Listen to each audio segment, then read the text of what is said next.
The young black woman was forced to play a broken violin, but her first note silenced the entire room. The entire auditorium erupted in laughter when Alice entered, their gazes cut like razor blades as she entered with her violin wrapped in a simple cloth, worn shoes, and brand new clothes. It seemed the cleaner had gotten lost. "Is this a music audition or a benefit?" someone shouted between laughs. A student in an expensive blazer pushed a plastic chair toward them. "Keep the leather seats for the real musicians," he said. The momentary silence that followed was even crueler than the laughter. All eyes were on Alice Bennett, a 19-year-old girl whose dark skin contrasted with the sea of pale faces that dominated the prestigious Imperial Conservatory. Her posture, however, did not falter. Her long, delicate fingers calmly adjusted the worn violin she carried as if it were treasure. To others, it was trash. To her, it was much more than an instrument. "Look at her," whispered Professor Eleanor Reed, a woman with sharp eyes and lips that always moved, a sign of disapproval too bold for her own good. Her colleague, Professor Marcus Arlo, nodded with a wicked grin. "What's next? Auditions in front row, beggars' disguises?" Victor Rhodes, the blonde prodigy whose father funded half of the conservatory scholarships, turned to his friend Sophia and said, "She looks like she stepped straight out of a thrift store." Just loud enough to be heard, he commented, "What's Sophia doing here?" He ruffled his perfectly coiffed hair and answered even louder, "She's probably missed some street performance on the way." The room erupted in renewed laughter as Alice walked over to pick up her violin. Sophia stood abruptly, her instrument gleaming beneath the crystal chandeliers. "Wait," she said in a theatrical voice. "Let's make sure everyone gets a good look at our star of the evening." She pointed at Alice's simple dress with mock pity, a wicked smile on her lips. "Did you really think this was a costume contest, or do you just happen to have a mirror at home?" The audience roared with delight, Alice's cheeks burning not from embarrassment, but from the weight of their collective malice. She glanced briefly at Victor, but his face remained serene, as if observing a curious specimen. Professor Reed raised an eyebrow, amused. "Well, Rhodes, since you're being so charitable, why don't you get him an instrument? Let's see if he can at least hold a bow properly." Victor smiled and walked over to a cupboard to the side of the stage. He returned with a dusty, neglected violin with flaking varnish and dull, almost rusty strings. The instrument was an heirloom that the conservatory didn't even bother to preserve. He handed it to Alice with a theatrical bow. "Your Stradivarius, milady," he said, eliciting another wave of laughter. Alice stood gracefully, with deliberate movements, accepting the violin without a word. Her fingers caressed the worn wood with a tenderness that went unnoticed by the audience. She led it to the stage with firm steps, despite the weight of every stare in the room. Before it could reach the stage, Professor Reed raised her hand, silencing the room with a single gesture, her cold eyes fixed on Alice's modest figure. "Miss Bennet, I presume," she said with a voice full of condescension. "I must commend your courage. Most people would know enough not to waste our time with such a humble introduction." Some students laughed, encouraged by his authority. Alice met his gaze without hesitation, but the professor continued, the words like razor blades. "This conservatory produces the best musicians in the world. It is not for everyone." The emphasis on type hung in the air like a slap, while Alice adjusted the violin's pegs with expert ease. The out-of-tune strings responded to her touch, and within moments she had them aligned. She tested the bow by lightly running it across the strings, and a soft, clear note pierced the silence. "Be careful with that relic," Victor sneered as he approached the edge of the stage, his shadow falling upon her. He took a step closer, brushing an imaginary speck from his sleeve as he said, in a venomous tone, "We don't want you to break the instrument or yourself trying to impress us." Some of his friends laughed encouragingly, and he leaned in, lowering his voice. "Why don't you give up now and save us all the embarrassment?" What no one knew was that Alice wasn't there to prove herself. There was something far more personal at stake, something no one in the room could imagine. When she closed her eyes for a brief moment, it wasn't defeat, but determination that guided her. Then, without warning, she struck the first note, soft yet precise, a delicate thread of sound that floated in the air. She followed the second note, richer and more powerful, And by the third, the room went completely still. If this story touched your heart, don't forget to subscribe to the channel to discover what happens when prejudices clash with a talent that transcends all barriers. What the Imperial Conservatory didn't know was that they were about to witness something that would forever change the meaning of music in their lives. The melody that emerged from the destroyed violin was like nothing those walls had ever witnessed. Alice launched into Paganini's 24th Caprice, a piece famous for its almost impossible technical difficulty. Her fingers danced across the strings with supernatural speed, extracting precision and beauty from an instrument that could barely produce a sound. Professor Reed dropped her pen, Professor Arlo swallowed, and Victor, the golden prince of the conservatory, visibly paled. Impossible, someone muttered, while other students exchanged glances of astonishment. It wasn't just the impeccable technique that had rendered them speechless. It was the soul that she infused into every note. There was something about the music that transcended skill, something that told a story of pain, endurance, and triumph that none of them could ever understand. When the last note vibrated in the air, no one moved for several seconds. Then, like a crashing wave, the auditorium erupted in applause. The students stood up, some with tears in their eyes, others with expressions of pure astonishment. Professor Reed remained motionless, her mask of superiority visibly cracked. "Who are you?" Professor Arlo asked, his voice trembling. "Where did you learn to play like that?" Alice carefully lowered the broken violin. "I learned with Maestro Thomas Laurent," she replied simply. A murmur rippled through the hall. Laurent was a legendary virtuoso who had disappeared from the music scene 5 years earlier, refusing to give concerts or accept students. His last recital had been hailed as the pinnacle of modern performance. No one knew where he was or why he had retreated into the audience. A young assistant, Professor David Chen, approached the stage, his eyes shining with admiration. "Laurent hasn't accepted students for a decade," Chen said. "How do you respond?" Alice replied quietly. After losing her sight in the accident, she said she no longer needed eyes to recognize true talent. The silence that followed was full of revelation. Laurent, the greatest living violinist, had gone blind. That's why he had disappeared, and only Alice seemed to know. Victor recovered first, his face going from surprise to a forced smile. "A touching story," he said with false sympathy, standing up.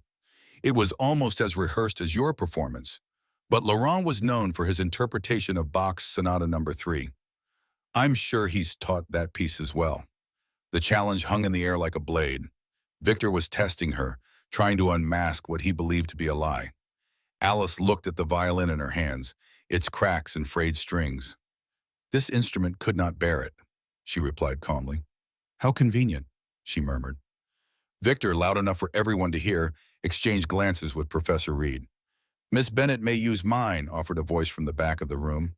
A young exchange student, Gabriella, stood up with her newly acquired Guarneri violin. "It is an instrument worthy of Laurent." Before Alice could reply, Professor Reed chimed in. "That's unnecessary. We've seen enough for today," he said, looking down at his notes, avoiding everyone's eyes. "The decision on who will participate in the international competition will be made after all the auditions have been considered. Alice, will you please leave?" David Chen opened his mouth to protest, but a look from Professor Reed silenced him as Alice left the stage. Victor approached with a smile that didn't reach his eyes. "Impressive trick," he whispered. "But the selection committee isn't easily fooled by sentimental stories. Laurent has been under the radar for years, which suits her little charade. No one can verify her story." Alice looked at him unfazed. "The truth needs no verification," she replied. Victor was just like that, backstage. David Chen caught up with Alice. "That was it," he said, shaking his head, speechless. "Really taught you Laurent? How is he?" "Died 3 months ago," replied Alice, the pain finally visible in her eyes.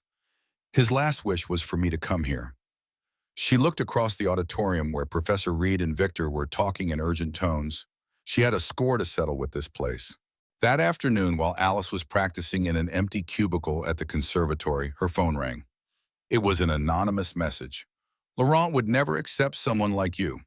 Give up before you are publicly humiliated."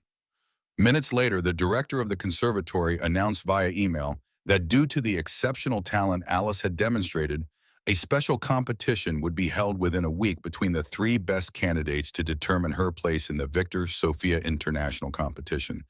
Surprisingly, meanwhile, in Professor Reed's office, a heated discussion was taking place. "She can't compete," insisted Victor. "You saw what happened today. She's better than you," added the professor coldly. "Yes, I've seen it, but don't worry." He pulled an old folder from a locked drawer.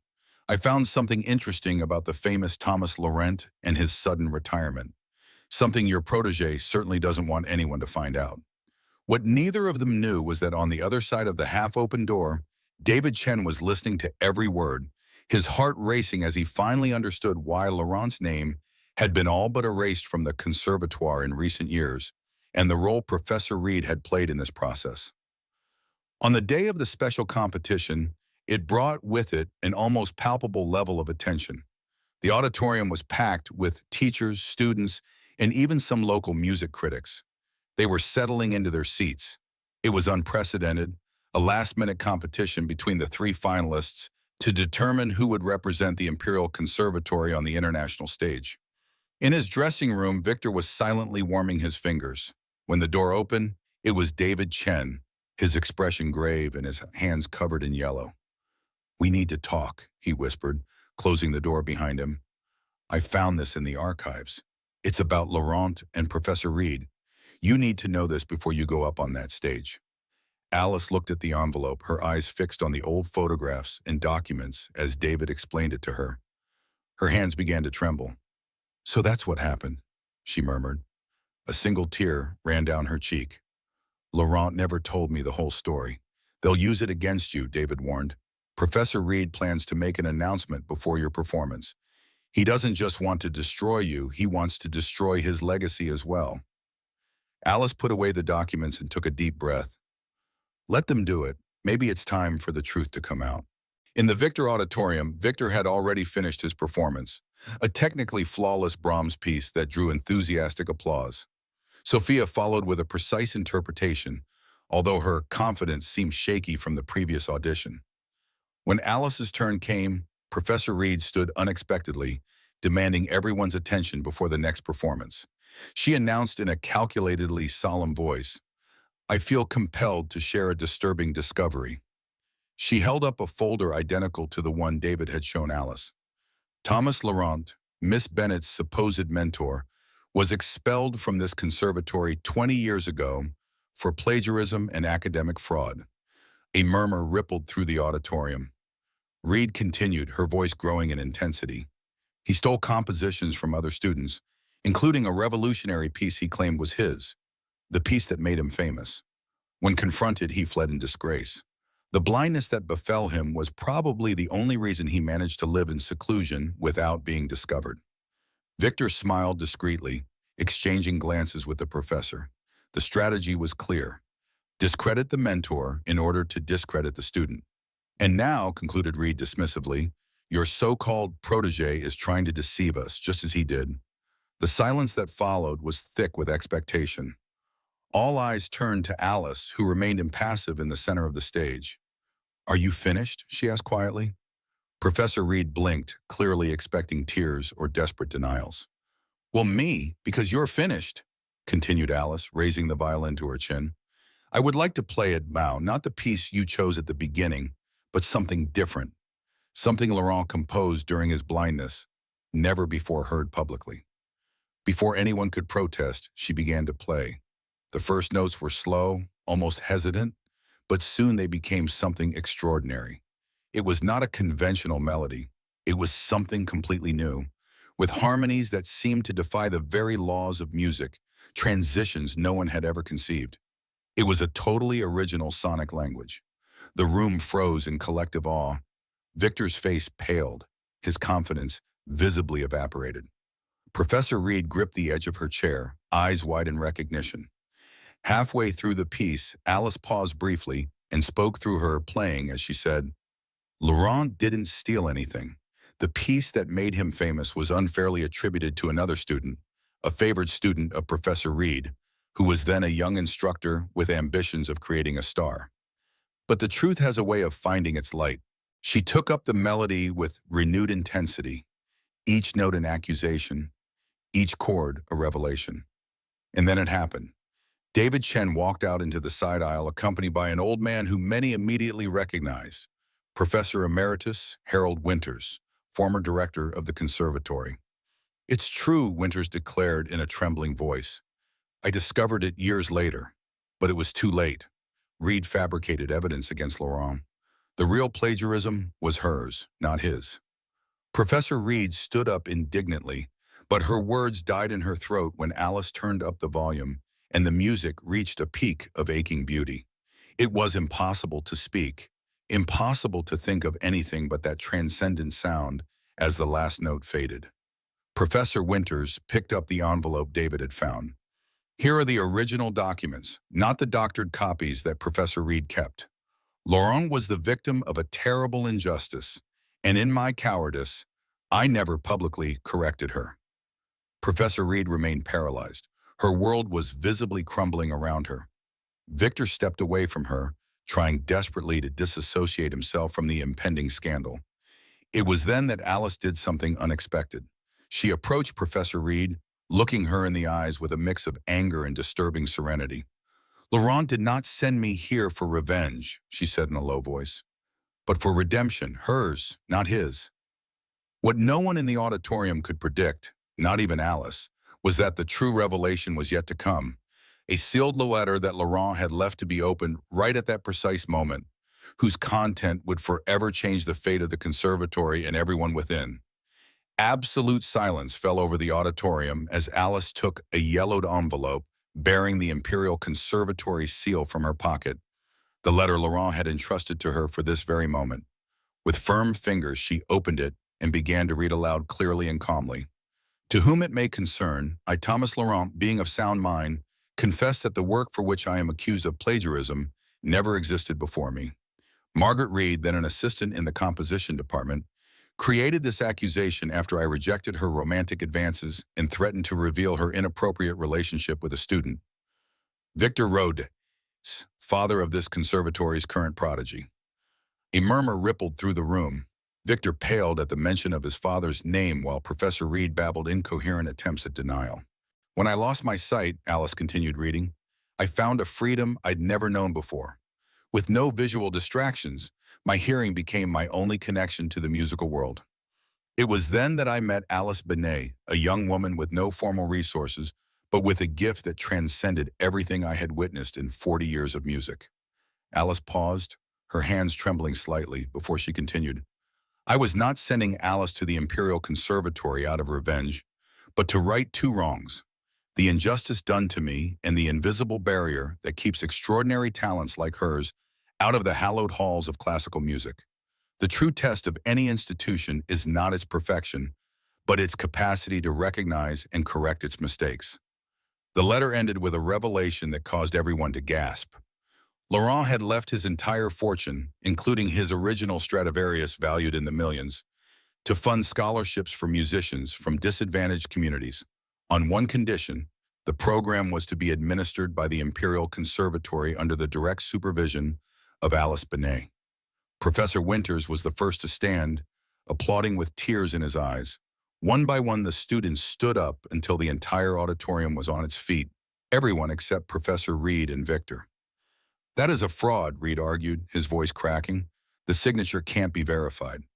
"Yes, it can," David Chen chimed in, approaching with a folder.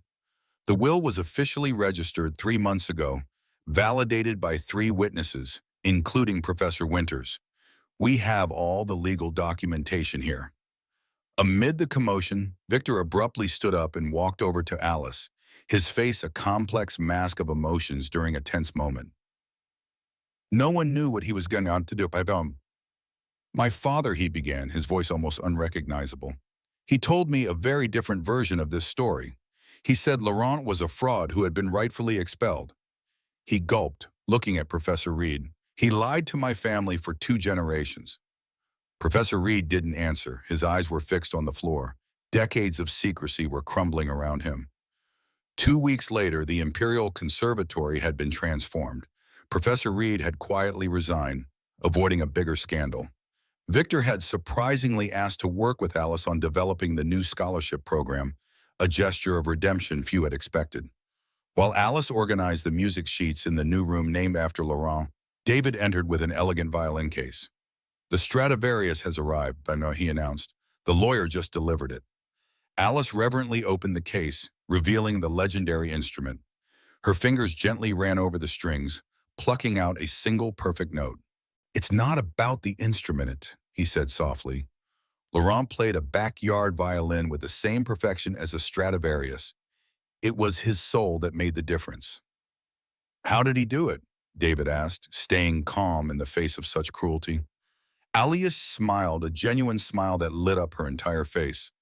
"Laurent taught me that music is not about proving yourself to others. It's about honoring the truth within you. The worst prison is needing validation from those who despise you." That afternoon, the newly renamed auditorium, Thomas Laurent Hall, was packed for the first performance of the program's selected fellows. On stage, elbow to elbow, were young people of all backgrounds, including a 12-year-old girl from a rural community who Alice had discovered playing a handmade violin. Before the music started, Alice stepped away from the group, her Stradivarius gleaming in the lights. "Music knows no color or class," she said to the attentive audience. "Exists to remind us of the beauty we are capable of creating when we free ourselves from our judgments. Every note we play today is a bridge between worlds that should never have been separated." As the young musicians played an unpublished composition by Laurent that Alice had transcribed from memory, many in the audience wept quietly. Among them was Victor, sitting next to his father, who had come especially to witness the moment. Later in the wings, when Alice was asked if she felt she had finally gotten justice, she wisely replied, "Justice is not about punishing the past, but about creating a future where the same injustices can no longer occur. Today, we celebrate no one's fall. We celebrate everyone's rise." Laurent's legacy lives on now, not just through Alice, but through every young musician who, thanks to her, will never have to face a room full of contempt with a broken violin in their hands. True music, after all, begins when judgment falls silent. If this story has stirred something in you, if you have ever felt the weight of prejudice or witnessed the transformative power of truth, share this video with someone who needs this message today. Subscribe to the channel to learn more stories that remind us that the greatest revenge against prejudice is excellence, which no one can deny, and that our worth never depends on being recognized by those who cannot see beyond their own limitations.